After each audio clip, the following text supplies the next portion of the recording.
Bonsoir à tous, bienvenue sur Watch et sur Andromag, l'émission Android 100% Android, un lundi sur deux de 22h à 23h. Je suis Mathieu, votre hôte qui est là pour vous présenter cette émission, mais je ne suis jamais très seul puisque je n'aime pas ça d'ailleurs. Et je suis accompagné de mes amis, donc salut Jason. Salut Mathieu et bonne année. Et bonne année, oui c'est la première de 2019, là on reprend, donc écoute, très bonne année à toi, très bonne année à ceux qui nous regardent, bonne santé, meilleurs vœux, tout ce qu'on peut vous souhaiter de meilleur en fait. Et la 5G aussi.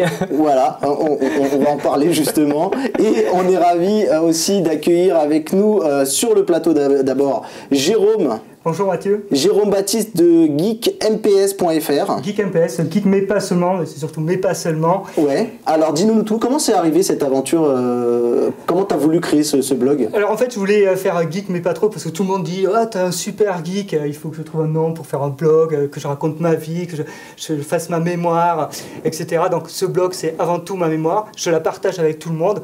Ça a un peu dérivé avec le temps, parce que forcément on a des sollicitations pour aller voir des présentations de smartphones, des présentations de tout ci ou ça.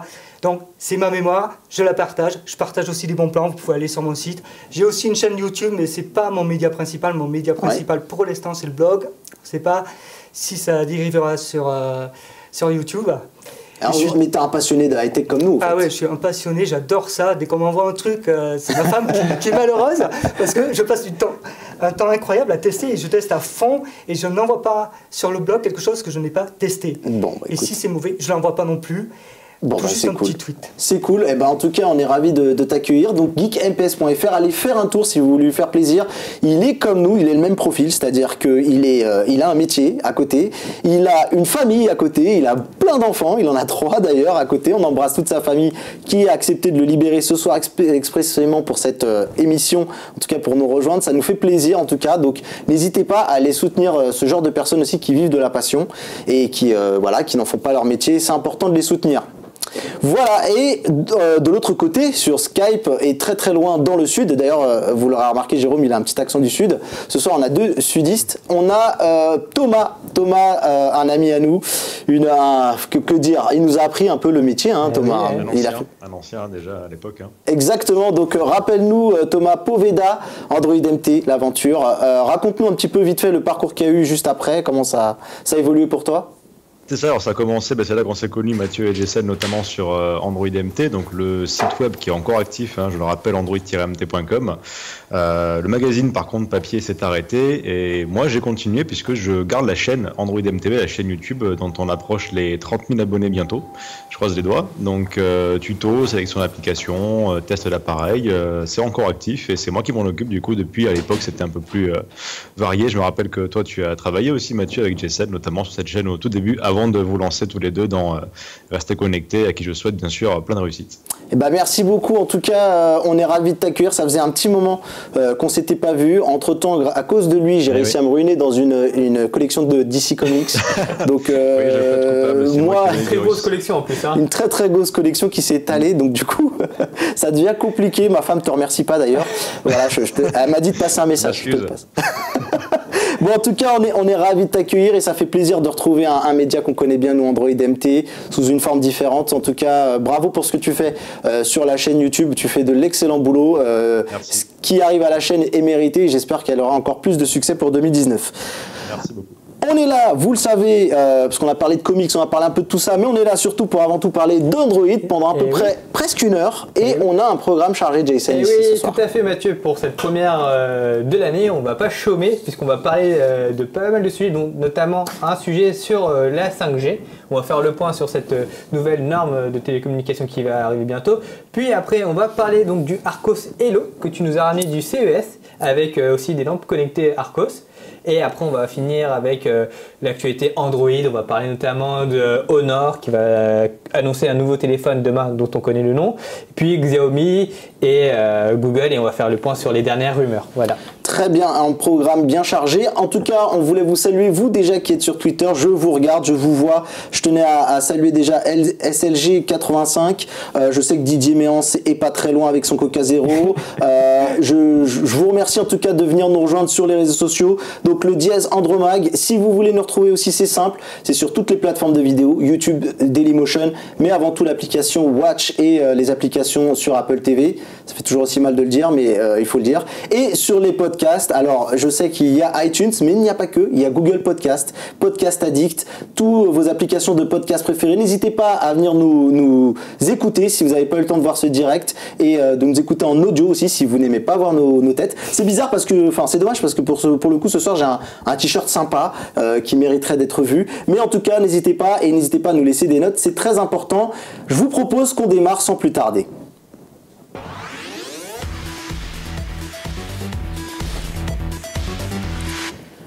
Alors, 2019, on continue, tu sais, comme d'hab, le trajet de 2018, Watch, la chaîne de l'innovation.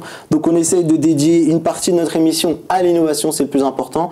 Et là, on a envie de revenir un petit peu sur la 5G. Alors, c'est une innovation dont on entend beaucoup parler. Ça fait déjà à peu près 2 ans qu'on nous rabâche un petit peu la 5G. Du coup, c'était intéressant pour moi d'aller au CES de Las Vegas puisque j'ai pu approcher un petit peu cette 5G un peu de près grâce à Qualcomm, notamment qu'on a rencontré sur leur stand.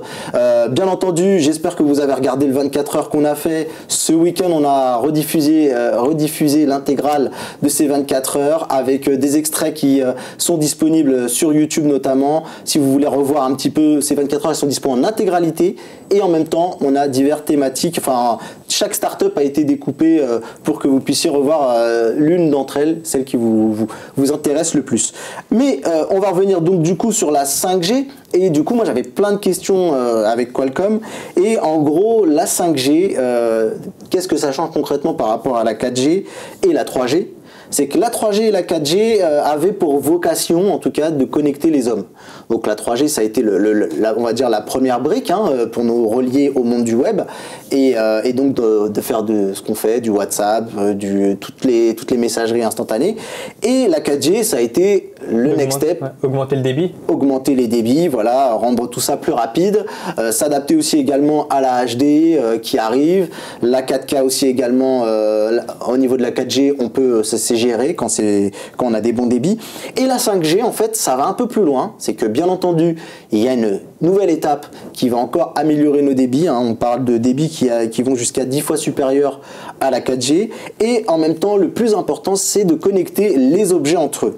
Voilà. Le fameux Internet des objets. Exactement. Et en même temps, il faut que ces objets arrivent à communiquer entre eux, à discuter entre eux. C'est un peu l'ère dans laquelle on est un petit peu en train d'atterrir, que ce soit au niveau des assistants. C'est ce que j'ai un peu ressenti sur ce CES. C'est-à-dire que les constructeurs nous ont sorti moult produits avec des assistants vocaux et des produits connectés les uns aux autres. Enfin, les uns et les autres, on va dire. Et là, tout ça, on sent qu'on arrive dans une ère où il est temps de rationaliser tout ça et on entre dans un univers, j'ai envie de dire, de l'écosystème.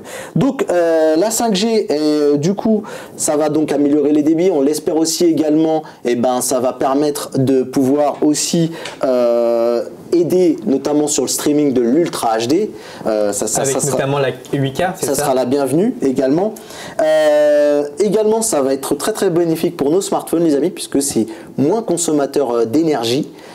Et du coup, c'est bon pour nos batteries. Oui. Une meilleure autonomie. Justement, comme c'est dans l'intérieur des objets, c'est dédié justement à des objets qui sont pas forcément connectés à une prise électrique, donc du coup qui sont sur des batteries. Mais même pour nos smartphones, c'est ce que je disais, les smartphones aussi, ça puisera moins dans les batteries, donc ça c'est une bonne chose. Et ça va permettre également d'apporter un nouveau service dont on parle récemment, mais je trouve qu'on n'en parle pas assez, notamment pour cette 5G. Et ça va plaire à nos amis de À quoi tu joues, c'est pour le jeu vidéo.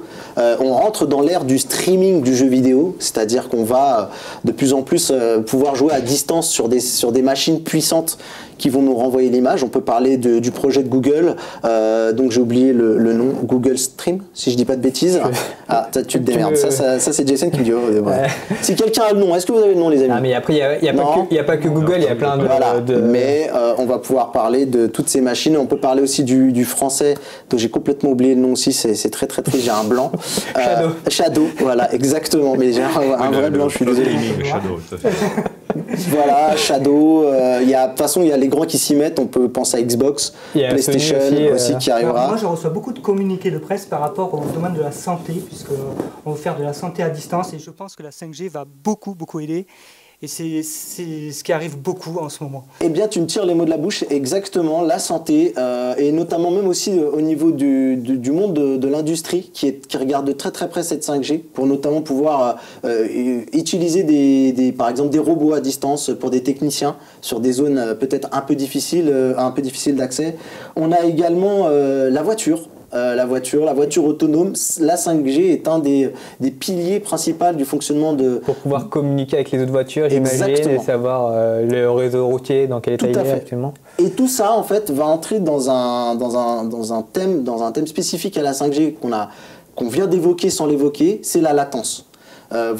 Très clairement, en fait, la latence, qu'est-ce que c'est? C'est le moment où on va appuyer sur une touche et le moment où l'ordre va être exécuté, on va dire.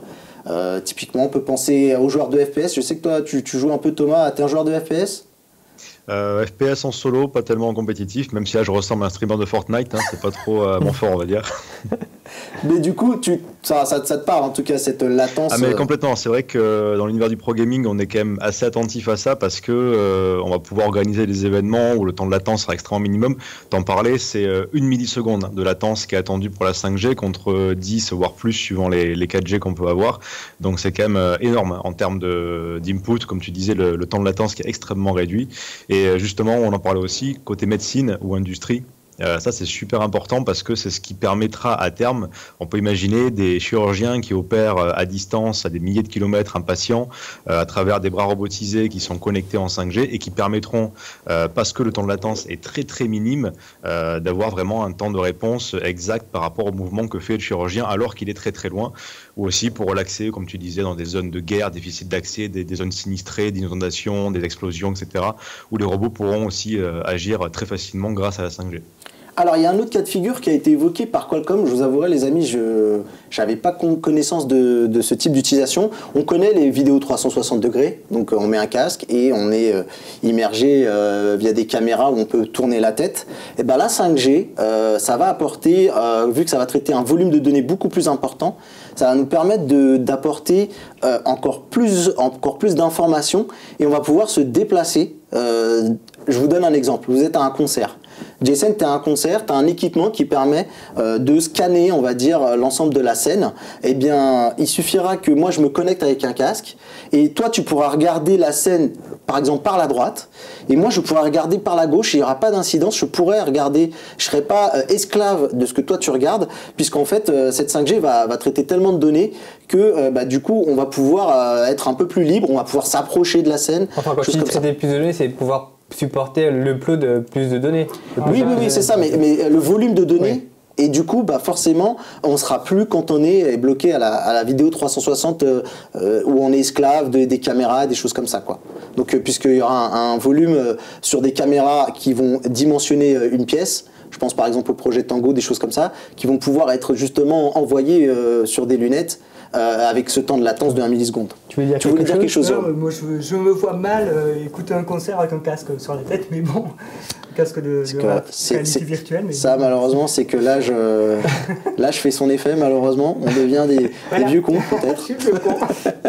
Alors, SSG85 qui dit Google Project Stream, donc c'était ça, hein, je pense que je suis bon, mais en tout cas tu fais bien de me le dire, je pense que tous les deux on hésite, mais je crois qu'on est très très proche de la vérité. Donc voilà, alors pour vous faire un petit état des lieux, c'est bien beau d'en parler, hein, de donner un petit peu les perspectives de cette 5G, mais l'état des lieux en France. Alors, ce qui se passe, c'est qu'en 2018, il y a les premiers tests qui ont déjà eu lieu dans différentes villes, Marseille, Paris, Lille, Bordeaux. Le déploiement est en train de se faire progressivement, sera progressivement fait en 2020, pardon les amis. Il faut d'abord attribuer les licences, ce qui n'est pas fait du tout. Exactement. Loin. Puis il y a d'autres problèmes techniques qu'on n'a pas vus parce que les fréquences ne sont pas forcément libres. Et c'est assez jeune, on y pense depuis 1980, il faut quand même le préciser, c'est pas si jeune que ça. Moi je suis un vieux con, mais en 1980 j'étais né, déjà on pensait à ça. Moi aussi j'étais né. 84, moi. Bon, désolé. Et voilà, on a commencé à développer ça, enfin, quand je dis on, c'est les Chinois, et oui, pour une fois, c'est eux, en 2015. Bon. Et est-ce que ça va être retardé? Donc, dans les labos, ça existe avec des débits incroyables, il y a des débits jusqu'à 1 Tera, et oui, c'est dans un laboratoire. En réel, qu'est-ce qui va se passer? On va devoir multiplier les bornes, parce que ça, on oublie de le dire, mais le nombre de points d'accès va devoir être multiplié. On va devoir donc une grosse infrastructure. Alors, beaucoup d'antennes qui vont être déployées, mais l'avantage, c'est qu'elles seront plus petites. Elles seront plus petites et donc plus sensibles à la pluie, au gel et à la neige pour demain. Exactement. Donc, voilà, c'est beaucoup de problèmes techniques à résoudre et ce n'est pas encore résolu puisque c'est toujours en test. Donc on nous annonce 2020, sachant qu'on n'a toujours pas fait des propositions de fréquences et que les tests n'en sont qu'au début. Alors, et pour juste faire un parallèle avec cette news, quand on dit plus d'antennes, ça peut effrayer peut-être certaines personnes, mais apparemment il y a une étude qui est sortie qui démontrerait que pour le moment, il n'est pas avéré que les ondes émises par nos téléphones... les ondes électromagnétiques, entre guillemets, ça fait depuis plus d'un siècle qu'on les utilise. Hein. La radio, ça va par les ondes électromagnétiques. Ce qui est dangereux, entre guillemets, c'est la fréquence qui peut être potentiellement dangereuse. Pour le moment, en tout cas, il n'est pas avéré scientifiquement que ça a un impact sur la santé. Alors, ça ne veut pas dire que ça n'existe pas, mais en tout cas, pour l'instant, scientifiquement, c'est une erreur de dire que c'est, par exemple, cancérigène. Mais on avait le même cas, comme tu disais, mais même bien avant, on peut parler de l'électricité, qui a aussi à l'époque fait son débat, sans doute, mais là pour le coup j'étais pas né. Je baignais déjà dans l'électricité, tout allait bien. Voilà, on baignait déjà dans l'électricité. Donc voilà, voilà ce qu'on pouvait un peu dire. Alors, en gros, on attend quand même on espère voir une grosse partie de la France couverte en 2023. C'est pas pour tout de suite, mais Qualcomm, les constructeurs de mobiles, sont vraiment sur... espérons que quand même il y ait une politique de l'État pour encourager les opérateurs à vraiment déployer les infrastructures parce que la 4G c'était un peu laborieux, on va dire. Et tu fais bien de le dire parce qu'en plus en ce moment avec les problèmes que rencontre un des plus gros fournisseurs d'infrastructures qui est Huawei, on en a parlé lors de ce CES de Las Vegas, notamment Huawei a été très discret durant ce salon et encore aujourd'hui, je vous fais la petite news en parallèle pareil aussi puisque j'ai vu ça aujourd'hui, Berlin commence aussi à songer à exclure Huawei des équipements, voilà. Et d'ailleurs, ils aimeraient justement mettre en place des mesures de sécurité qui seront forcément impossibles à tenir par Huawei pour les exclure entre guillemets légalement de l'infrastructure 5G qui pourrait être importée en Occident. Donc c'est un peu la tournure que prend les événements. Et comme tu disais justement, qu'il y a pas mal d'États qui ont déjà refusé que Huawei équipe en 5G leur pays. Il y a la France, il y a l'Allemagne notamment avec Berlin, enfin il y a pas mal de choses comme ça qui se font. Au Royaume-Uni par contre non, même si on sait qu'ils sortent de l'Europe, et justement c'est un gros point de... Ils hésitent encore. Oui voilà, ils vont pas l'air d'accord. Voilà, et justement c'est là où il y a un gros focus qui est fait sur le Royaume-Uni, c'est parce que c'est un des rares pays dans le continent européen qui a pas dit non à Huawei pour l'instant pour la 5G, donc en gros ça sera presque le pays d'Européens test en fait là-dessus. Effectivement. Et d'ailleurs, je crois que c'est toi, Jason, qui me disait que Huawei, justement, s'attendait à vivre une période compliquée. Ou pas. C'était moi. C'était moi qui disais ça. Non, parce qu'avant l'émission, on discutait en parlant. Le président emblématique et créateur s'est exprimé auprès de ses employés en leur disant on va vers une période très difficile pour nous. Donc en clair, ça va mal pour Huawei et ils le savent que ça va s'enchaîner. Parce que quand les États-Unis commencent à faire quelque chose, ça bouge pour tout le monde, parce qu'il y a un gros poids américain. On a vu les Australiens ont exclu, etc. Et ça risque de faire ricocher, parce que c'est comme ça. Voilà. Donc, on verra bien. De toute façon, il y a d'autres alternatives. J'en ai parlé lors du CES, Nokia, Ericsson qui seront là pour équiper. C'est pas vraiment une inquiétude pour nous-mêmes, on va dire. C'est juste qu'en ce moment, il y a un peu... C'est pour Huawei qui rate des parts de marché non négligeables, comme tu l'avais dit justement avant l'émission. Huawei est en pleine ascension et qui là est stoppé dans son élan. Et en même temps, il faudra voir les répercussions politique et notamment que c'est un peu une guerre froide ce sujet. Huawei entre les deux fronts et donc du coup eux ils veulent pas trop envenimer les choses, donc du coup comme tu dis ils essayent de contenir leur réponse et de pas faire grand bruit, de pas faire de grosses vagues par rapport aux sanctions américaines pour éviter d'empirer leur situation. Alors, je salue les gens qui sont donc sur Twitter, donc DJ qui est bien là, et également Bertrand Marquet. Alors, qui nous dit: les gars, Andromag, vous voulez voir la 5G en vrai? Je vous invite à venir découvrir le site de Nokia où je bosse, au sein du Nokia Garage, avec un réseau live et des startups. Eh bien écoute, Benji qui est à la régie a entendu parler, il a levé le pouce comme ça en l'air. Peut-être qu'on discutera si on peut venir te voir. En tout cas, ça serait avec plaisir. On est toujours ravis de voir quelqu'un qui regarde Andromag et en même temps qui est dans le domaine de la tech et qui peut même nous aider à proposer un sujet. Ça peut être intéressant. Il y a aussi Mashtu Yacht qui nous salue. Donc coucou à toi. Eh ben, alors moi j'ai une question quand même. Est-ce que ça va venir en concurrence de la fibre? Ou en complément.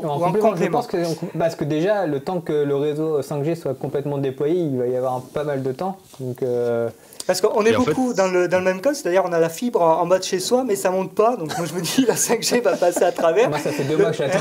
Voilà, ça fait 2 mois. Moi ça fait 5 ans. Mais vous savez pas, en grosse info ce soir, la fibre ne sait pas monter les escaliers, ne sait pas prendre l'ascenseur. Voilà. C'est fou. Ça y est, ça dérape déjà. J'attends le technicien qui. Eh ben écoute, Bertrand, comme il a l'air de s'y connaître, qui bosse notamment chez Nokia, pourquoi pas nous répondre par tweet, on sera ravis de le lire. Les amis, il faut qu'on avance.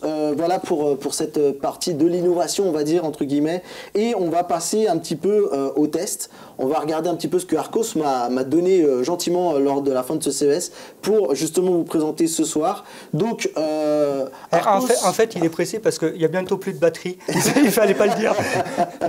Non, effectivement. Alors, pour tout vous dire, j'avais chargé la tablette à fond. Et je sais pas pourquoi elle s'est déchargée parce que je l'avais éteinte normalement. Alors peut-être que ma femme l'a pas bien éteinte.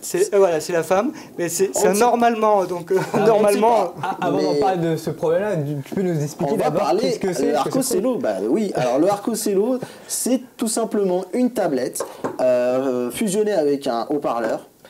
Et Arcos a eu l'idée en tout cas de proposer donc cet assistant, cet appareil qui est un assistant vocal, mais combiné avec un écran. Donc c'est un petit peu ce qu'on voit actuellement fleurir en dehors de France malheureusement. Avec je pense parler du Google Hub aussi que j'ai vu, moi, au CES de Las Vegas, qui n'a pas du tout la même philosophie puisque il a un OS différent de celui-là, parce qu'ici on est sur du pur Android. Et donc l'Arcos a vraiment juste eu l'idée de rajouter donc une enceinte avec une tablette Android pour proposer, puisque au final c'est pas une mauvaise idée en soi, vu que Google Assistant est disponible sur Android tout simplement, qu'il n'y avait pas forcément peut-être besoin de développer un écosystème adapté ou autre. Après en termes d'ergonomie, effectivement c'est peut-être pour ça que Google a revu sa copie. Et donc du coup l'idée c'est qu'il occupe le centre de la maison et qu'on va pouvoir interroger un petit peu comme un Google Home Mini. Donc quel temps fait-il?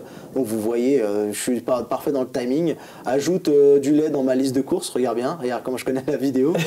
Tu peux ajouter du lait dans ma liste de courses, regarde. Ça arrive. Voilà. Ajoutez votre liste de courses. Et du coup, donc on a un peu cette interaction avec l'écran en fait, c'est ça? Exactement, du coup le cas d'utilisation typique aussi dans la vidéo, c'est la fameuse recette qu'on va pouvoir regarder et voilà, et ils sont tout fiers, voilà, et de montrer à leur maman qu'ils ont fait une super. Donc c'est IP66, c'est ce que tu veux dire, non? Non, pas trop. En tout cas, il y a une caméra qui va permettre donc de pouvoir faire de la visioconférence. Et du coup, ils vont pouvoir regarder. Et typiquement, le cas d'usage qu'on va pouvoir regarder là, c'est le cas d'usage que je veux pouvoir aussi également vous montrer de mon côté. Donc du coup, je vais vous montrer. Alors, première chose que je voulais présenter sur cette tablette, oui, je sais, je pars un peu dans tous les sens. Mais la première chose qui est très importante dans le discours de Arcos, et qui est quand même bienvenue et qui est très actuelle, c'est la confidentialité. Il est possible de couper via des boutons. Ici, j'ai le micro que je vais pouvoir couper. Et il y a également, sur l'autre partie, également ici, un interrupteur manuel. Du coup, je vois c'est la caméra. C'est ok, d'accord. La caméra, quand elle est allumée, elle est rouge. Elle est rouge, alors que non, quand elle est fermée. Ah, quand elle est fermée, d'accord. Voilà, c'est un filtre qui est par-dessus pour bloquer. Et là, tu vois, du coup, on a accès à la caméra. D'accord. Donc, ça, c'est très important. Alors, le point que je vais pouvoir vous montrer, déjà, c'est tout simplement comment piloter une ampoule. Alors, on va tester avec l'ampoule que tu l'as allumée. Elle est allumée déjà? Elle est allumée. Ok, je vais essayer Je vais être honnête, on n'a pas du tout on a paramétré l'ampoule là il y a 2 minutes. Je vais voir. Que la Ok, lumière Je suis Google, content de ne soit- pas être sur plateau si ça explose. Allume la lumière du salon. C'était pas le salon en fait. Ah, mais tout le studio est connecté en fait, c'est ça qu'on me dit Je pas. pense qu'il a débranché la lampe, non? Alors là, le salon il est censé être activé. Donc est-ce Voilà. que tu es sûr Alors, qu'elle c'est est pas une allumée? lampe de salon en fait. Attends, je vais l'éteindre, Je on a l'ai mis dans le rallumé. salon, c'est pour ça. J'espère que j'ai pas allumé chez Attends, moi. attends, Ah, oui. c'est bon. Ah voilà. Alors attends, je vais Il a voir si allumé le j'ai- salon manuellement, mais, je vais- mais ça marche. Hein. Non mais en fait, non, mais c'est Non, important mais ce qu'on après, fait. il faut dire que voilà, là, La Benji, il a Eh, décidé de nous troller, on- il a éteint le... Voilà, il a éteint le- là, c'est vraiment du direct. Donc, Mais je pense que c'est peut-être pour montrer la lumière. oui, la lumière, alors, pour qu'on la voit bien, parce que pour vous justement, montrer, avec la donc il y a une caméra, application dédiée. elle n'est pas rose, mais rouge. Hein. Arcos, voilà. Donc ici j'ai une ampoule, là je viens de l'ajouter. Et du coup, je l'ai mise dans le salon. Donc je pars du principe, donc je vais voir, je Ah, la, voilà, tu l'as éteint, je la tu l'as paramètre allumé. bien. Et là si je dis, OK Google, éteins la lumière du salon.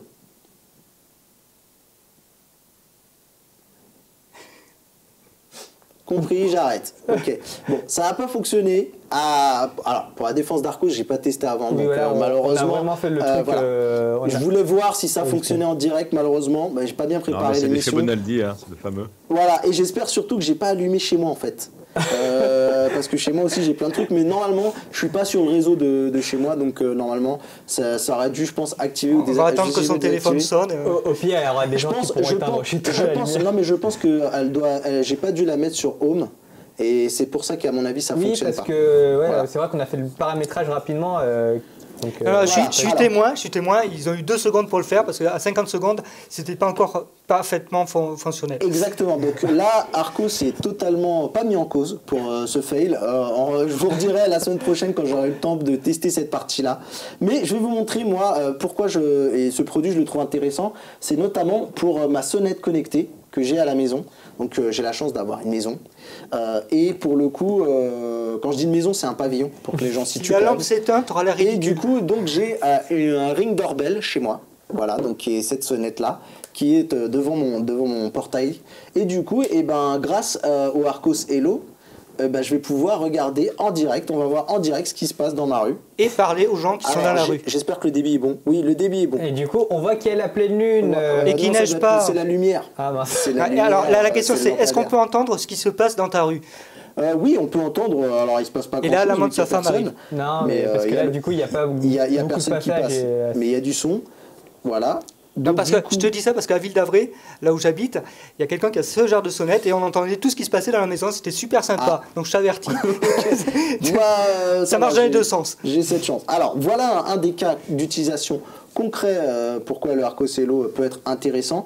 Ensuite, alors, j'ai pas montré, mais il a une petite finition bois à l'arrière Ouais, qui est plutôt sympa. ouais, ça sort de l'ordinaire. Je comprends pas pourquoi ils n'ont pas été jusqu'au bout pour pouvoir le mettre sur toute la partie à l'arrière, parce que le plastique, il est pas super, tu vois, il est un peu cheap.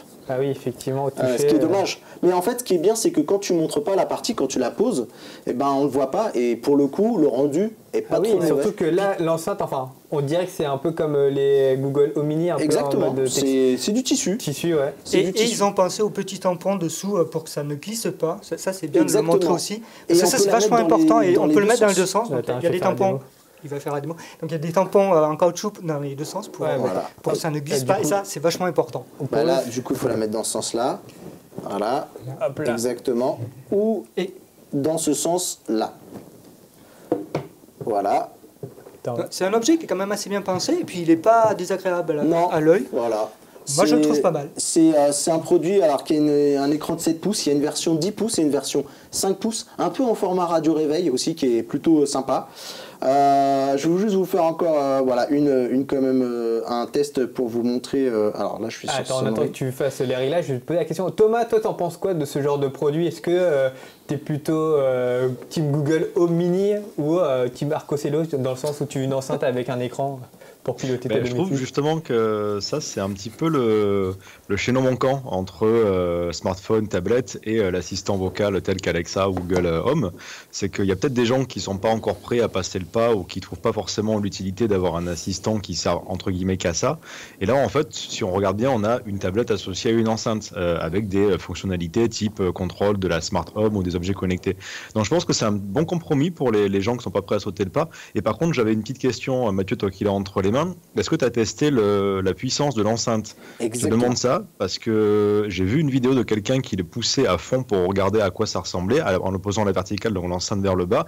Et en fait, les basses faisaient sauter et bouger l'Arcos sur la table. Donc il se déplaçait sur la table en fait. Oui. Donc les tampons servaient à rien. Alors, Voilà, pour le coup, en tout cas, ça Mathieu m'en a parlé des ça enceintes, tombait il pas, était mais ça plutôt bougeait pas mal. agréablement surpris. alors déjà, je vais juste faire un dernier test pour répondre à ta question. On va parler du haut-parleur justement. Si je dis OK Google, quel temps fait-il?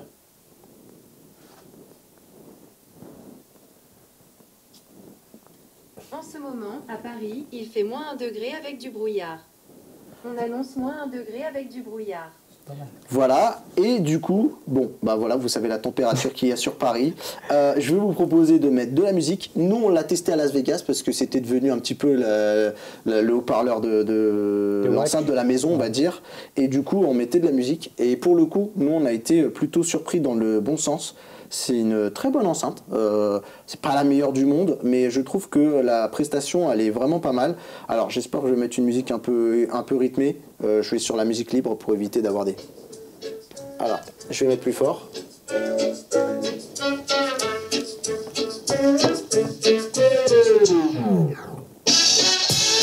pense qu'il n'y a pas besoin d'avoir des micros trop près.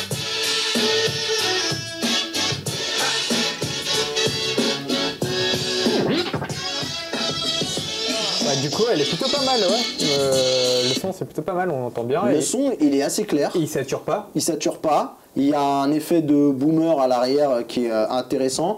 Je trouve que vraiment, je sais pas qu'est-ce que t'en penses là, Je Jérôme? pense que c'est pas mal pour une enceinte de ce type-là. C'est bien. Après, il faut voir qu'en est-il du prix. Parce que là, Voilà, c'était ça. ma On va question. parler- Alors, je sais pas si par contre toi Thomas, t'as eu un rendu suffisamment intéressant pour le son. Oui, je trouve que c'est de bonne qualité même à travers le casque. C'est plutôt intéressant là-dessus. Ouais. Eh ben écoute, tant mieux. Alors, je m'excuse auprès de Didier qui me dit, mort de rire, Mathieu, tu viens d'éteindre les lumières de mon propre salon. Oh, Andromaque dans le noir, ça se regarde aussi, il y a moyen. Tant que tu dis pas OK Google éteignez les télés. Exactement. On va éviter ça parce que pour le coup, ça nous sert. Alors, on va juste donc parler du prix. Donc sur ce modèle-là, on est à 149,99 €.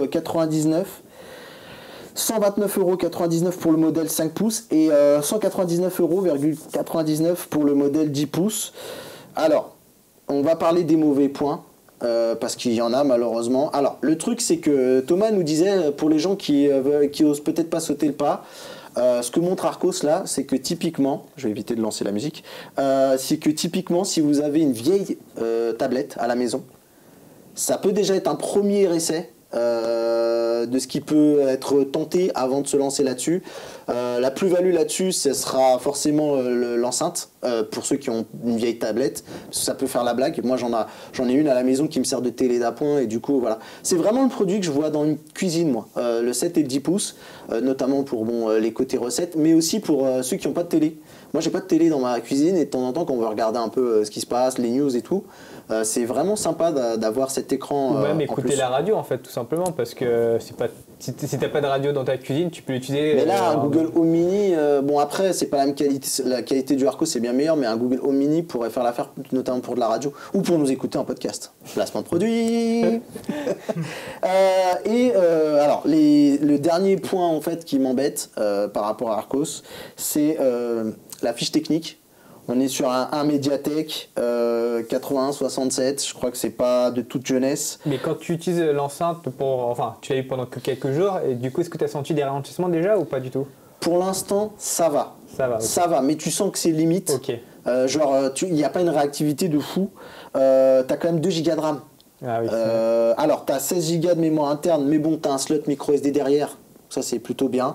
Mais je trouve que pour 150 €, c'est la fiche technique qui me paraît un poil juste. Tu vois, un Snapdragon 430, alors je sais, on va dire que je peste contre Mediatek, mais pour le coup, ou un Mediatek, un Helio P20, tu vois, un truc qui tient la route. Et je pense que là, tu vois, Arcos a essayé de tirer sur les coûts vers le bas pour essayer d'avoir des marges. Ouais, mais après, c'est par rapport à l'utilisation. C'est pas une enceinte, enfin, pardon, une tablette enceinte que tu vas utiliser après aussi, en en continu. regardant la fiche technique, je viens de voir que la batterie, c'est que de 3000 mAh.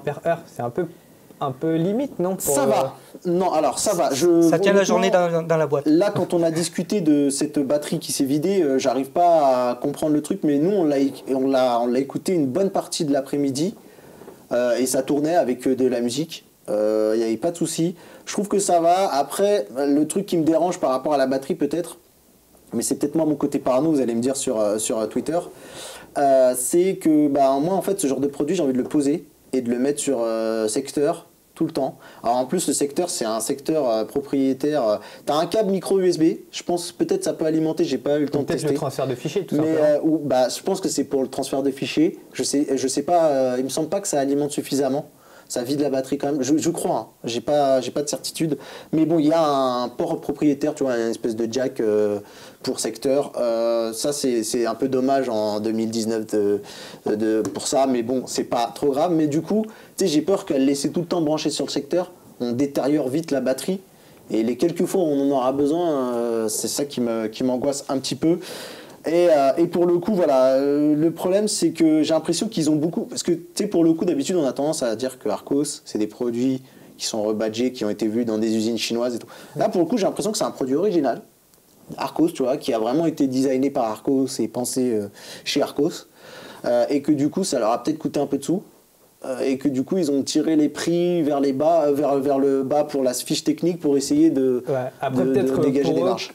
Peut-être pour eux, la façon dont ils l'ont pensé, c'est vraiment un produit en mode domotique pour piloter tes objets connectés et pas vraiment pour l'utiliser en mode tablette multimédia vu son format. Jouer à des jeux, moi, ça je pense s'y prête comme pas trop. Jason. Je suis d'accord, la tentation que tu as, c'est que comme tu as un Android intégral dedans, là où par exemple un Google Hub, tu es bridé par l'OS et tout ça, là du coup tu as la tentation de développer justement, tu vois. Et il y a pas mal de bloatware, tu vois, ils m'ont installé des trucs, des jeux, tu vois, tu mets un petit truc, il n'y a pas de fiche technique, mais tu mets des jeux et tu mets un réveil. En fait, ils ont essayé de bidouiller un truc, ils ont même essayé de mettre une appli qui fait caméra de surveillance. L'idée est bonne, tu vois, je trouve que c'est ingénieux de se dire on prend Android et on essaye de adapter Android dans le format qu'on veut lui donner au produit. C'est très bien parce qu'Android permet ça, tu vois. Je trouve que c'est peut-être plus intéressant qu'un Google Home Hub dans cette philosophie-là, tu vois. De se dire, j'ai un Android, j'ai tout le potentiel d'Android, sans limite, et après, je bride, moi, l'utilisation de ce truc.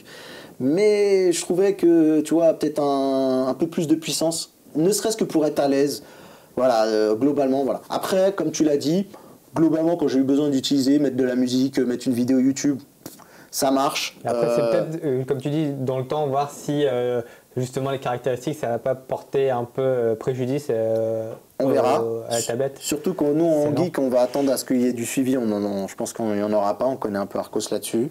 Vu le prix du produit, ouais, ça va être... Et le problème, c'est que c'est toujours la même chose. Nous, on regarde un peu le prix par rapport à la fiche technique.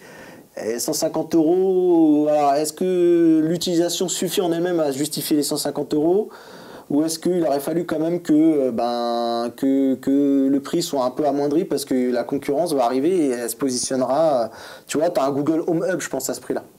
Surtout que oui, par exemple, il y a Lenovo qui avait déjà, on avait vu à l'IFA l'année dernière, qui avait un produit à peu près du même style. Mais qui arrivera avec le fameux OS dédié à cet assistant, voilà, en fait, avec ça. Écran. Donc je trouve qu'il y a du bon et du moins bon. En fait, après, c'est à chacun j'ai envie de dire, de faire son opinion. Le produit fonctionne bien malgré tout. Voilà. Et l'enceinte, rien que pour l'enceinte, elle est chouette. Donc c'est un produit, je suis mi-figue mi-raisin. C'est-à-dire que j'aurais du mal à faire débourser 150 € à quelqu'un pour ça. Mais en même temps, ça marche. Ça marche. Et pour le coup, je trouve qu'Arcos signe un produit élégant. Voilà, t'as pas honte de le poser. Et encore une fois, l'enceinte, vraiment, moi, me fait beaucoup plaisir sur ce produit. J'ai plaisir à écouter de la musique là-dessus. Voilà les amis sur ce qu'on pouvait dire sur le Arcos. Peut-être je reviendrai quand j'aurai quand même un peu plus mis les mains dans le cambouis dessus. Je réaffinerai peut-être ma critique là-dessus. En tout cas, n'hésitez pas à nous poser des questions, en tout cas sur Twitter, on y répondra même dans la semaine. Et Didier en a profité pour couper son micro du Google Home. Faut que j'arrête les conneries. Bon les amis, j'ai beaucoup parlé, je vais vous laisser la main. Oui, on va parler de l'actualité Android. Et de l'actualité Android, est-ce qu'on pourrait pas faire une petite pause rapide? Oui, petite transition. Allez. Je crois qu'on n'a pas du tout placé au bon endroit la transition. Là, le pauvre Benji, voilà. Voilà, ça c'est. Il fallait qu'on en fasse une. C'est la première de l'année. Hein. Ça commence bien. Première émission, première bourde. Très bien, Jason, on avance, on va parler de news. Et oui, on va parler de news. On est où demain? Et on est où demain? Demain, on est chez Honor, puisqu'ils vont donc officialiser la commercialisation du Honor View 20, qui est donc le nouveau haut de gamme de chez Honor, qui est en fait l'équivalent du Huawei Mate 20 de chez Huawei du coup. Donc ça va être l'équivalent de chez Honor. Si tu me permets une dernière petite aparté. Benji nous montre l'image, c'est important. Le téléphone a été vu à Las Vegas, on pouvait le prendre en main, nous on n'a pas eu le temps parce qu'on avait 24 heures à préparer, on le verra demain. Mais il a été primé plusieurs fois par le CES, en tout cas il a reçu un award du CES comme étant le meilleur smartphone avec les meilleures fonctionnalités. Alors il avait le V40 en face. Et LG n'en a pas fait des caisses, donc du coup en fait c'était un peu le seul. Le V40 ne sera pas commercialisé en Europe. Mais là c'était aux US, donc ils s'en fichent de ton Europe là. Il faut arrêter d'avoir le nombril. C'est pas. Non, mais ce que je veux dire, c'est que vu la faible mise en avant du V40, c'était un peu le seul téléphone, tu vois. Donc du coup, d'être primé meilleur smartphone du CES, c'était un peu facile, quoi. C'était juste un peu facile. Et puis il y a les médias américains qui l'ont un petit peu encensé. Notamment avec sa caméra 48 mégapixels, tu vois, on voit plein de confrères Tech Radar. En tout cas, si vous voulez en apprendre un peu plus, n'hésitez pas à regarder l'émission précédente, on en a parlé, ou sinon attendre l'émission d'après, puisqu'on va vous en parler. Du coup, on va pas trop s'attarder dessus. Donc, surtout on voit rapidement la petite vidéo quand même. Voilà, de toute façon, enfin. De toute façon. Oui. Mais le téléphone a déjà été annoncé en Chine et même sur les réseaux sociaux, en fait, les gens de chez Honor France font des photos du téléphone, donc il n'y a plus trop de surprises. Donc au passage, je fais un petit coucou à Alexis de chez Honor qui, lui, du coup, nargue un peu sa communauté en montrant le téléphone, parce qu'il l'a. Forcément, et donc tous les fans de la marque qui l'attendent. C'est un téléphone qui te fait envie, Thomas ? Ouais, alors moi, il y a deux trucs que j'ai remarqué sur ce téléphone. C'est un truc qu'on est assez habitué chez Honor, c'est qu'ils réussissent très bien le design du dos du téléphone. Je sais pas si tu l'as vu, mais là, il y a des très beaux reflets en général sur quasiment tous les Honor. Et là, j'ai été particulièrement bluffé parce qu'ils ont réussi à faire un design en V. En fait, quand tu mets le téléphone à la lumière, ça trace des bandes en V sur le dos. Et je trouve ça super réussi. Bon, c'est complètement esthétique et très personnel comme avis, mais je trouve ça vraiment très beau. Et après, un deuxième truc, alors là, je me mouille un peu, mais peut-être que vous allez me rejoindre là-dessus. Je pense vraiment que la caméra frontale en forme de trou dans l'écran frontal, ça va être un petit peu la norme. Pour moi, c'est le train que tout le monde va prendre et on a eu l'encoche de plus en plus petite, on a eu la goutte qui a un petit peu percé. Pour moi, le futur de l'intégration de la caméra frontale dans un minimum de place, c'est ce qu'a fait Honor ici. Je peux me tromper, mais à mon avis, c'est le meilleur compromis qu'on peut avoir entre écran étendu et caméra frontale. Je ne sais pas ce que vous en pensez, vous, de votre côté, en tout cas. Eh ben, Jérôme, très bien. Qu'est-ce que t'en penses ? Alors moi, j'en pense pas grand-chose. Sinon, ça pas ta chaude. Allez, alors moi, j'attends de voir, parce que j'en ai pas vu en vrai, pour voir ce que ça donne. Je pense que c'est pas gênant, ça me paraît moins gênant qu'une encoche.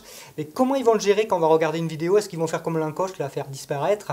C'est mettre une bande noire au niveau de cet œillet, parce que c'est un œillet. Alors je sais plus qui disait, ça va tomber pile sur les vidéos YouTube où il y a écrit abonnez-vous. Donc je crois que c'est Quentin qui disait ça. Donc on est assez partagé sur. C'est à droite. On est assez partagé. Enfin moi je suis partagé sur cette encoche. Enfin c'est pas une encoche, c'est sur ce poinçon. Je sais plus comment on doit l'appeler. Un écran percé. Un écran percé, voilà. Je pense qu'on s'y habituera, comme on s'est très bien habitué à l'encoche. Et je te rejoins sur le V derrière, sur le derrière qui est vachement bien. Et j'ai un collègue qui a un Honor 10 et qui a eu la bonne idée de mettre une protection noire. Donc c'est joli, mais il faut mettre une protection transparente. Ouais, donc voilà. Alors pour le poinçon, moi je vais l'appeler comme ça. Ouais. j'attends de voir. Ok, bon bah écoute, en tout cas on verra ça demain. Moi je suis pas spécialement emballé par ce V, c'est personnel, hein, je pense que c'est un peu tout le monde. c'est les goûts et les couleurs. Moi j'aime Oui. bien. Moi je suis comme Thomas, j'aime bien. Moi je rejoins l'avis de Mathieu dans le sens où je préférais plutôt le côté du Honor 10 avec les reflets, avec les couleurs en fait de l'arrière Non, qui mais changeaient. avec la V lumière. comme View, c'est vachement bien vu quoi, non? Oui, en Ah tout oui, cas, là, clairement. oui, Écoutez, tu sais oui. quoi, j'avais pas fait le rapprochement, mais c'est vu comme ça, c'est très bien vu. C'est très bien vu même, je dirais. C'est View. C'est très bien vu. En tout cas, Didier, sur Twitter, il participe avec nous à l'émission et avec le Diez Andromaque, il est là. Ça fait plaisir, donc du coup, on va le lire. Le trou dans l'écran, pour lui, c'est moins moche qu'une encoche, clairement. Mais il a toujours du mal malgré tout. Encore une solution de transition de toute façon. Alors, il y en a qui pensent que ça va être la norme comme Thomas. Il faut se rappeler quand même qu'il y en a d'autres qui ont d'autres solutions, Oui, comme les le téléphones, slide. enfin pas clapé, ouais, coulissant. Alors moi Exactement. j'aime bien le Oppo. Hein. Le Oppo Find X. Ouais. Alors, je suis un des rares à l'aimer, mais j'aime pas du tout l'interface qu'ils mettent là, qui ressemble un je peu me trop à Apple. T'es pas le rare à l'aimer, il y en a pas mal qui l'aiment bien, c'est son prix que. Oui, la plupart son des prix gens a fait un peu mal, mais bon, je vais pas dire où on le trouve moins cher, mais vous Mais m'avez tu peux, compris. on le Donc trouve en moins Chine, cher, on le hein, trouve de toute beaucoup façon. moins cher. Ouais, sur le net, hein. et, Le prix a chuté d'ailleurs. Hein. Ouais, Du mais téléphone. j'aime bien cette solution de clapet qui glisse. Tiens, je te fais une transition pour la suite ou pas? Mais oui, mais Profitons-en. justement, Allez. il n'y a pas que Oppo, il y a aussi Xiaomi qui lui du coup fait des téléphones coulissants. Il y a et deux justement- teams, Xiaomi et Xiaomi. Je préfère dire les deux. Moi, je suis plus team Alors, Xiaomi moi comme j'ai un toi. chinois au boulot, c'est Xiaomi. Oui, alors c'est Xiaomi, mais tu sais, Huawei. à Tu la vas base, finir c'est en M, Huawei. tu vas finir en M. Ouais, mais c'était Huawei, tu vois, et on a tous dit Huawei. Au final, on a gagné cette bataille en France. Donc peut-être que Xiaomi acceptera de s'appeler Xiaomi. Ah là, peut-être. À voir, faut jamais dire jamais. Après, bon, donc du je peux coup, changer ma prononciation aussi. Bon, bref. Du coup, justement, on parlait de Xiaomi qui fait des téléphones coulissants. Et où est-ce qu'on pouvait trouver donc le dernier né de Ah, tu Xiaomi? fais ça vachement bien. Bah, du coup, on pouvait le trouver justement dans la nouvelle boutique de Xiaomi qui a ouvert aux Champs-Élysées. Donc, exactement. j'y étais pour Andromag et rester connecté. Donc, du coup, j'ai assisté à l'ouverture. Et donc là, Xiaomi a vu les choses en grand. Ils ont fait un store 490 mètres carrés Salut Steven. dans les Champs-Élysées. Ah, le photobombe, pardon. Et donc du coup là vous voyez les photos de la boutique. Donc Xiaomi ne vend pas que en fait des smartphones en Chine, ils vendent plein de produits. Et là justement on peut voir une petite partie, une petite section des produits Il y qui avait 20 vendent. nouveautés, c'est ce que Oui, j'ai entendu parler. ils vendent pas mal de choses, donc notamment des sacs à dos, mais aussi des appareils de domotique, donc des lampes. Il y a aussi des jouets en bois. Donc si ça vous intéresse, vous pouvez avoir des jouets en bois Xiaomi, même des stylos là. C'est les dernières photos que je vous ai montrées. Des brosses à dents. Des tout. brosses à dents, oui, il y a tout. Tout il y a tout. des filtres à eau, Oui, il y a aussi des filtres Des à eau. filtres à air aussi. des ouais. filtres sans Bon, doute. Il y a aussi même. Tournevis. Il y a aussi. Oui, le tournevis, oui, des, tout à fait. oui, non, il y a aussi des trottinettes électriques qui en fait sont juste. Mince. Quand tu transformes ton bébé. Ah, des poussettes. Les poussettes. Elles n'étaient pas électriques, les poussettes. Non, mais parce que en fait, Non. pour tout vous dire, je pensais en fait à la photo que j'avais prise. En fait, Xiaomi présentait donc du coup la poussette et juste à côté il y a écrit trottinette électrique avec ceinture de sécurité. Tu sais qu'il n'y a pas que dans leur interface qu'il y a des problèmes de traduction. Hein. Mais du coup, je trouve comme ça quand même aberrant, tu vois, qu'il y a encore ce genre d'erreur. Alors que bon, ils ont quand même une équipe marketing en France. Il y a quand même des personnes qui ont relu, qui ont posé l'affiche, ils n'ont pas tilté que bon, il y a une poussette, allez, on va l'appeler trottinette électrique avec ceinture de sécurité. Bon, mais en Tu tout sais cas, que les Chinois, ils n'ont pas confiance. Ils sont jusque dans les rayons pour faire les trucs. Tu vois, ils Ouais. ont pas confiance aux Français. Tu mais en tout cas, la boutique est vachement sympa et jolie. Donc, vois. 500 mètres Alors- carrés, 490. je crois. Ouais, et 490, il y a une partie labo, comme ils l'appellent eux, où vous pouvez voter pour que les produits arrivent en France. C'est des smileys comme on voit un peu partout maintenant. Et ça, c'est une partie assez intéressante parce qu'ils présentent des produits inédits en France qu'on voit sur les marchés chinois. Et donc, vous pouvez voter pour les faire venir en France. Dans un ton plus léger, ça me rappelle un peu le cahier de doléances des Gilets jaunes. Un peu, tu sais. Ouais, moi, Alors, qu'est-ce que c'est vous les voulez shots voir, d'autoroute, mais bon, je ne le dirai pas. Mais en tout cas, voilà, si vous voulez acheter autre chose que du smartphone, bah, Xiaomi, la boutique, en tout cas aux Champs-Élysées, vous pouvez voir les autres produits Xiaomi. Ils vendent aussi des casques, comme j'ai dit. Donc il y a plein de choses. Ça Alors, peut être intéressant. moi, je vais me tourner vers les gens du Sud, et notamment Thomas. Est-ce que tu n'es c'est pas un moi, peu ça. agacé quand même de voir, ça fait quoi, 3 boutiques qui sont sur Paris. Ouais, Il y a à Paris, la région parisienne, puisqu'il y en a une à Lille. Vélizy, Est-ce que de ton côté, tu trouves pas ça exaspérant qu'il n'y ait pas autre part, quoi, un petit peu Ben ça, oui, c'est un sentiment qui est partagé par toute la communauté hors Paris de Xiaomi, c'est qu'il y a une grosse grogne qui est montée pour que Xiaomi ouvre des boutiques ailleurs. D'ailleurs, ça a été confirmé, hein, pas dans les villes précisément, mais ça a été confirmé qu'il y aurait d'autres boutiques ailleurs en France qui vont être ouvertes. Alors moi, par contre, je suis pas super hypé par ça, parce que c'est vrai qu'on est dans une ère où tout est digital, numérique, on peut acheter n'importe quel produit dans n'importe quel pays du monde entier, peu importe où on est. Mais c'est vrai qu'on a quand même ce besoin d'avoir encore des boutiques. Je pense à Free notamment, qui a été très longtemps sans boutique, qui maintenant en a quelques-unes. Moi, par contre, j'avais deux questions pour vous qui êtes allés, parce que moi, j'ai pas eu l'occasion de monter à Paris pour ça. Est-ce qu'il y a déjà des produits qui sont exclusifs à la boutique, qu'on peut pas trouver ailleurs que dans la boutique physique? Et deuxièmement, est-ce que les prix sont différents dans un sens ou dans l'autre que les prix qu'on a sur le net? Alors, pour ce qui est des prix sur le net, j'ai pas vérifié, donc je pourrais pas te dire. Après, c'est les prix que tu trouves en France, Ok. pas sur les boutiques chinoises. et il y avait une petite exclusivité de quelques jours pour le Mi Mix 3. Tu pouvais le trouver que dans la boutique des Champs-Élysées. En vert. En vert. Et du coup, maintenant, elle est disponible dans toutes les autres boutiques. Donc, voilà. Non, ben, moi, j'aimerais préciser quand même, Xiaomi s'installe sur les Champs-Élysées, c'est pas neutre.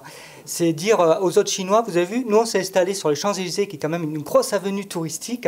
Et ça veut dire, nous, on est là, on est super fort. Et on va vous marave, quoi. Je sais pas si ça se dit, mais le message est clair. On peut marave. Je crois que c'était très années 90. Ben voilà, c'est mon âge, hein, je suis désolé. C'est un message fort qu'envoie Xiaomi.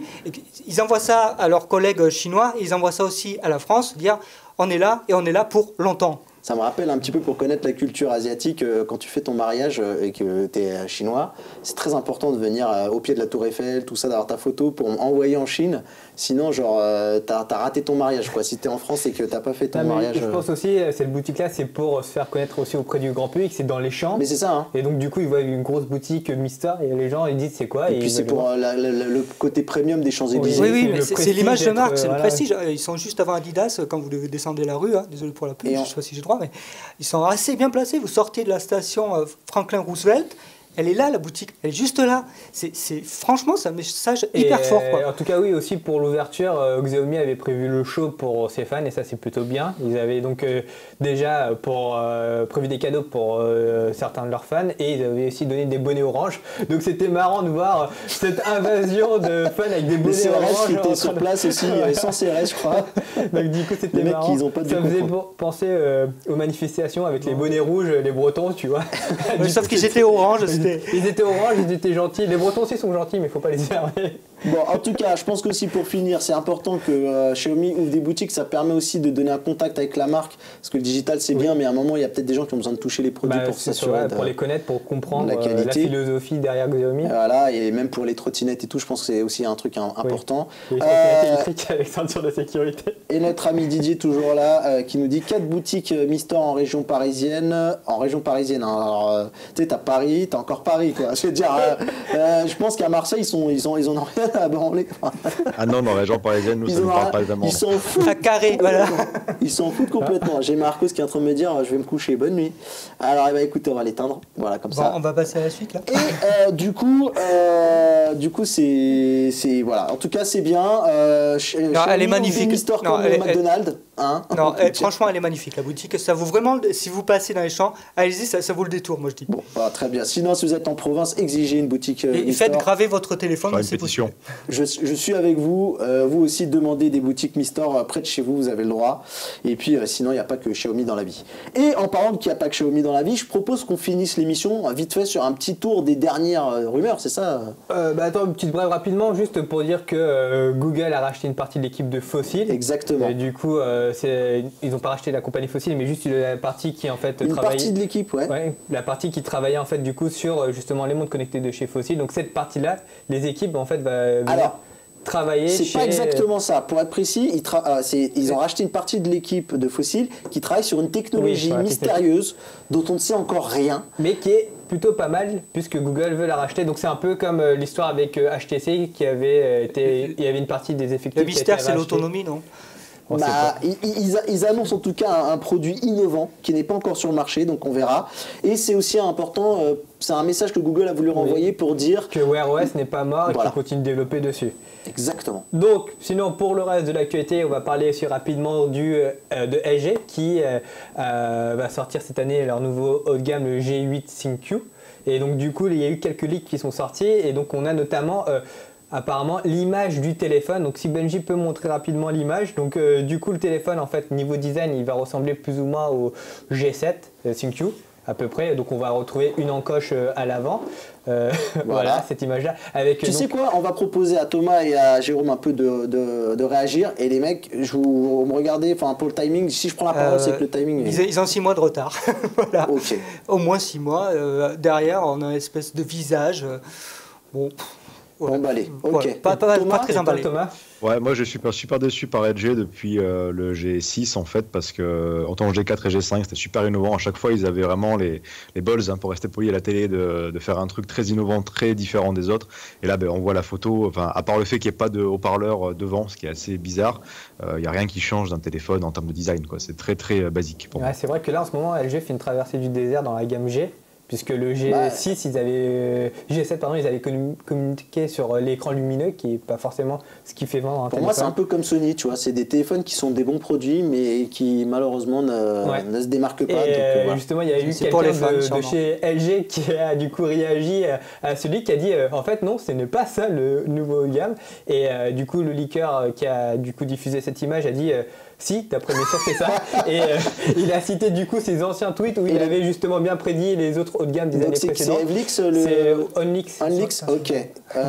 Donc du coup, si vous allez sur le Twitter d'Onlix, je suis sûr qu'ils Mais sont encore en train de j'ai mis des captures d'écran, si Benji peut les montrer, du coup on les voit en fait, tu as un des représentants de chez LG qui dit non, ce n'est pas ça, calmez-vous, ce n'est pas ça, ça s'appelle ça le design, et du coup il y a quelqu'un sur Twitter qui a du coup dit Onyx, est-ce que c'est ça? Et lui il a répondu si ça va être ça, et je me suis pas trompé dans les années précédentes. Je pense que si vous allez sur le Twitter, ils sont encore en train de se battre. les deux. En tout cas voilà, donc Ok. on verra dans les mois à venir qui avait raison et qui Allez. avait tort. Suivant. Puis suivant, on va parler du coup du Motorola qui va donc annoncer aussi leur gamme G, qui est donc la gamme entrée milieu de gamme leur téléphone. Donc cette année, Motorola va sortir 4 téléphones, 4 G7 différents. Donc il y aura le premier modèle qui va être commercialisé à 149 €.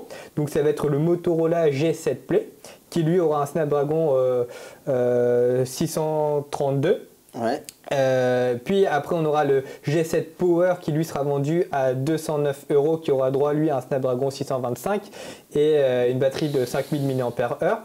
Et enfin on aura 2 autres modèles, le le Motorola G7 classique entre guillemets et le Motorola G7 Plus. Donc respectivement il y en aura un qui aura un Snapdragon 632 et l'autre un 660. Donc pour les prix de ces deux derniers modèles, on n'a pas d'informations, donc il faudra voir dans les semaines à venir si on a d'autres informations dessus. Eh ben écoute, allez, pour le plaisir, on se regarde juste une minute. Les S10, rapidement, ça c'est un fournisseur d'accessoires qui nous a envoyé ses photos. Donc on n'est pas le seul à les avoir reçues, hein, on ne se vante pas d'une exclue qu'on n'a pas. Mais voilà à quoi pourrait ressembler le S10. Je peux vous dire qu'on essaye de suivre les rumeurs pour l'émission de ce soir, mais à chaque fois qu'on arrive, toutes les minutes, il y a une rumeur qui sort. Surtout donc voilà. Et celui qui est intéressant aussi à suivre, c'est le Huawei P30. Donc ça c'est les S10, donc qui sera le S10 Lite, S10 et S10 Plus. Et Benji, le P30. Donc là on a une vidéo du rendu en fait du P30 d'après les dernières rumeurs. Ok, elle dure combien de temps? Elle va durer 1 minute. Ah ouais, mais non, on n'a pas trop le temps. Attends, on avait les rendus en images. Oui, bah Benji nous dit que oui, il nous accorde donc. Ok, bah du coup en fait rapidement sur ce P30, en fait niveau design, il aura en fait le même design entre guillemets que celui de l'année dernière, donc le P20, et il aura du coup 3 caméras à l'arrière. Donc là c'est une petite nouveauté par rapport à l'année dernière qui lui avait que 2 caméras. Donc là Huawei a voulu mettre 3, et on a le retour de la prise jack. Donc ça va faire plutôt plaisir aux puristes, on va dire, voilà, ceux qui ont des casques filaires, donc eux ils vont pouvoir les réutiliser, donc ça va être plutôt pas mal, et même pour nous aussi, hein, puisqu'on a nos micros. C'est une armée là, 4. Non, c'est fini le filaire. Voilà. Non mais là les 4 ça serait peut-être potentiellement pour le P30 Pro. D'accord. Mais pour le P20 P30 classique on va dire, il n'y aurait que 3 caméras à l'arrière. En un mot, ça t'inspire, le P30? Oui? Non? Non. Ok. Et Thomas? Ouais. Moi, ça ne m'inspire pas, chaque fois ça me fait penser aux rasoirs Gillette qui ont 25 lames différentes. Je suis d'accord avec toi. Eh ben, on finira sur cette note d'humour, les amis. Merci beaucoup. Merci Jérôme d'être venu. Avec plaisir. Donc le geekmps.fr. Voilà, merci. N'hésitez pas à aller jeter un œil sur le site, c'est très important de soutenir. Non, mais à cette heure-ci, il est voilà. planté. Hein. Oui, bah en tout cas demain. Allez-y faire un tour demain à l'ouverture. Thomas, Android MTV, on te retrouve sur une vidéo par mois, c'est ça? En À rythme. peu près, ouais, c'est ça. Très bien, bah, n'hésitez pas à vous abonner à la chaîne, il y a d'excellents tutos si vous n'avez pas été encore voir, je vous invite, c'est du travail de qualité, c'est moi qui vous le dis. Jason, merci. De rien. Et puis nous, on se dit à très bientôt pour une prochaine émission. Merci à vous qui avez été sur Twitter et merci à vous qui partagez et soutenez Watch. On se dit à très bientôt, bye bye. Ciao.